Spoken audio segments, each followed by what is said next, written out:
Bienvenue à un nouvel épisode de Médecine in 3 minutes. Comme d'habitude, on va droit au but. Le sujet est expliqué de manière brève, claire et souvent illustrée. La présentation d'aujourd'hui est à propos du cancer du col de l'utérus, la troisième partie. Alors, je voudrais d'abord rappeler ce rapport de Bethesda sur le frottis. Il y a plusieurs. Premièrement, ce rapport mentionne l'efficacité du frottis. Est-ce qu'elle est satisfaisante ou insatisfaisante? Ensuite, il aborde l'interprétation. Si il y a absence de lésion de malignité, le test est négatif.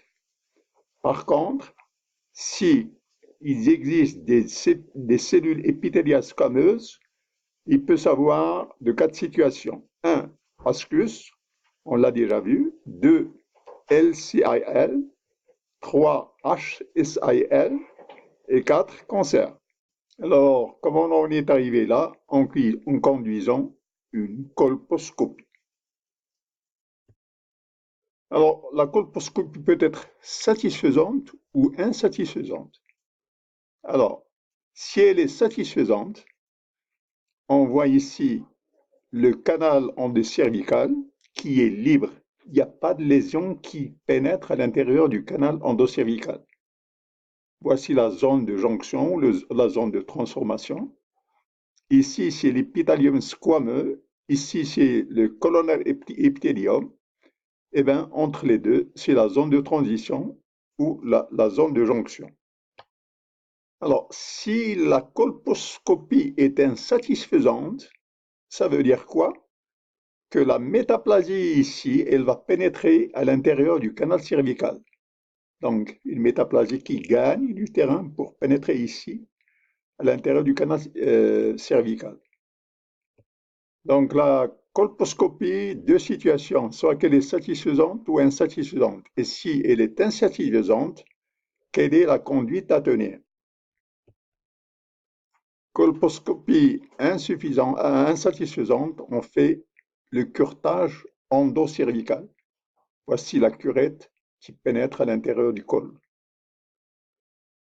Alors, il faut tout de suite dire que ce curetage endocervical n'est pas recommandé durant la grossesse. Il est proscrit, il est prohibé pendant la grossesse. Donc, les lésions squameuses épithéliales de la métaplasie, elles pénètrent à l'intérieur, elles vont à l'intérieur du canal et l'endocervical curetage, il va essayer de brosser pour les ramener les cellules. La colposcopie peut également révéler dans la zone de jonction 4 types de lésions. Les lésions épithéliales blanches, la ponctuation, le mosaïcisme et les vaisseaux anormaux. Donc, 4 types de lésions, un épithélium complètement blanc, une ponctuation, un mosaïcisme et des vaisseaux anormaux. Alors, chaque fois qu'on a une de ces lésions dans la zone de jonction, on procède à une biopsie. Le paradoxe, c'est qu'on peut avoir une colposcopie satisfaisante, c'est-à-dire que les lésions ne pénètrent pas à l'intérieur de l'endocole, mais dans la zone de jonction, il y a ces lésions. White epithélium, l'épithélium blanc, les ponctuations, le mosaïcisme et les vaisseaux anormaux dans la zone de jonction, dans T-zone, dans la zone de transformation.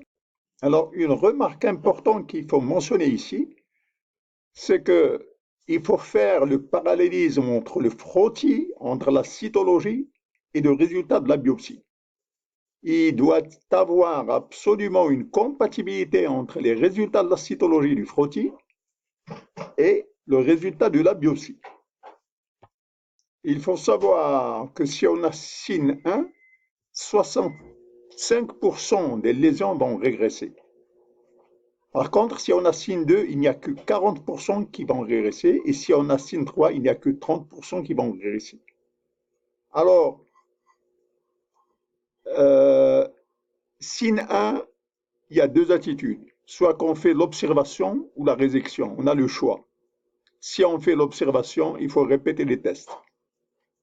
Mais si on a signe 2 et signe 3, il faut obligatoirement la résection.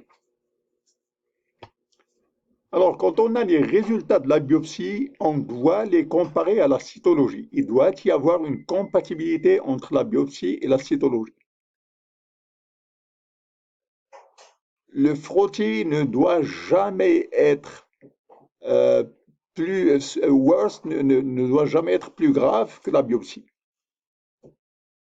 Mais si le frottis est plus grave que la biopsie, ça veut dire quoi? Ça veut dire qu'on a manqué la région où il fallait faire le prélèvement.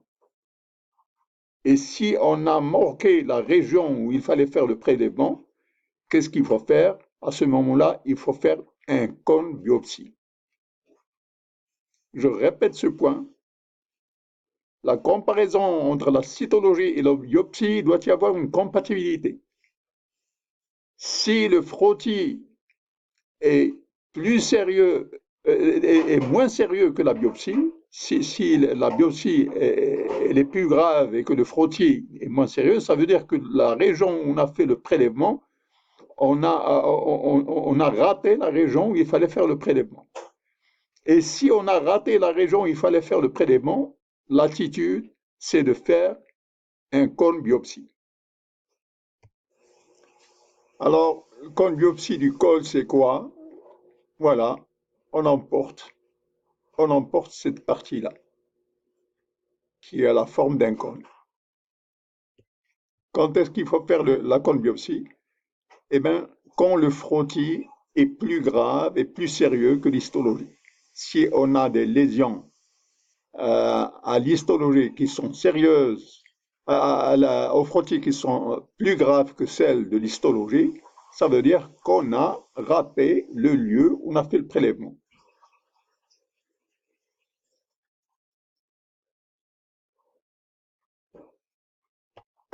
Si la lésion pénètre à l'intérieur du canal cervical, il faut faire un cône biopsie.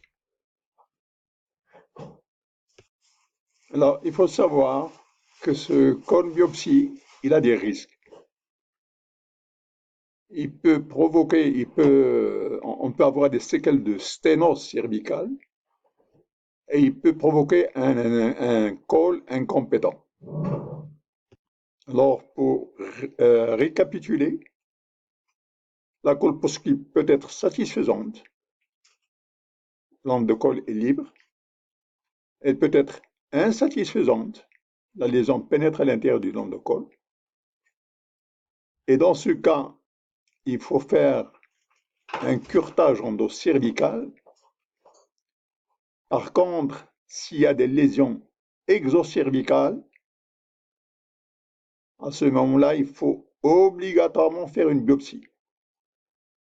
Mais si la lésion pénètre à l'intérieur du canal, il faut faire un cône biopsie. Alors, la dernière vidéo sera consacrée à la conduite à tenir après la biopsie confirmée. Faut-il faire une observation, des modalités d'ablation, des procédures d'excision par LIP ou une hystérectomie?